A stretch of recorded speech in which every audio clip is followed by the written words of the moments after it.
నమస్తే సార్, మీ పేరు సార్? నా పేరు రమణ అండి. రమణ, ఈ లైన్ లో ఏ లైన్ లో ఉన్నారు? నేను నాది ఆర్ఆర్ దర్బార్ రెస్టారెంట్. అవునా? నేను విజయవాడ హోటల్స్ అసోసియేషన్ ప్రెసిడెంట్ ని. ఇంత భారీగా మీరు ఆర్గనైజ్ చేస్తున్నారు కదా, ఎవరు పిలిస్తే ఇది చేయాలనే సంకల్పం వచ్చింది మీకు? మన ప్రీతం ముఖ్యమంత్రి, మనందరికీ ప్రీతం ముఖ్యమంత్రి చంద్రబాబు నాయుడు గారు నిన్న సాయంకాలం 6:30కి మమ్మల్ని పిలిచారు. పిలిచి మీరు హోటల్స్ అసోసియేషన్ తరఫున ఇక్కడ కొన్ని లక్షల మంది ఫ్లడ్ ఎఫెక్ట్ అయ్యారు, వాళ్ళకి మీరు ఎంతమందికి ఫుడ్ అందించగలరని అడిగారు.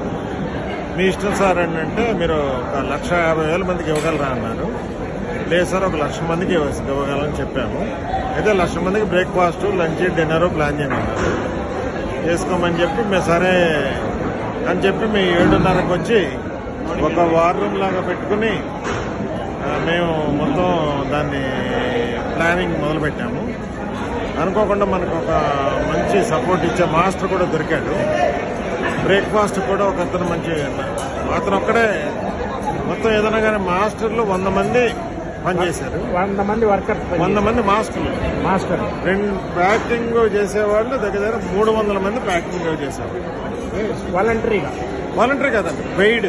వాలంటరీ కాక వాలంటరీ వచ్చిన వాళ్ళు కనీసం 100 పైన వాలంటరీ వచ్చారు. లేడీస్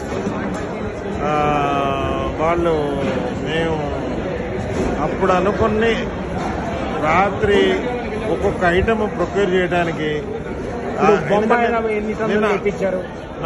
టన్నులు బొంబాయి రవ్వ అండి, 16 టన్నులు బాస్మతి రైస్, 16 టన్నులు బాస్మతి రైస్ మొత్తం బాస్మతి. మరి ఆయిల్ 150, సన్ఫ్లవర్ 150 డబ్బాలు, గ్యాస్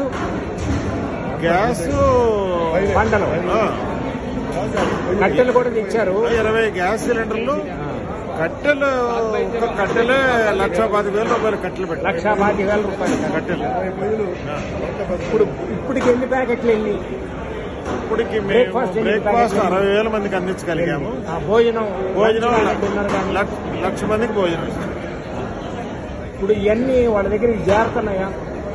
ఇక అది మా బాధ్యత ఎంతవరకు అంటే మేము ప్రిపేర్ చేయటం, ప్యాకింగ్ చేసి మాత్రం ఇవ్వగలమని ముఖ్యమంత్రి గారి దగ్గర చెప్పాము.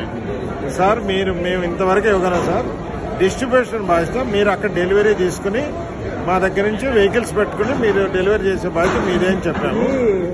జన్మలో చాలా అపురూపమైన అవకాశాన్ని అంటారు, మీరు ఎట్లా ఫీల్ అవుతున్నారు? అంటే బాధ్యతలో ఫీల్ అవుతున్నాం. దానికి అంత పెద్ద పదాల కన్నా బాధ్యతలో ఫీల్ అవుతున్నాం. మన థ్యాంక్ యూ.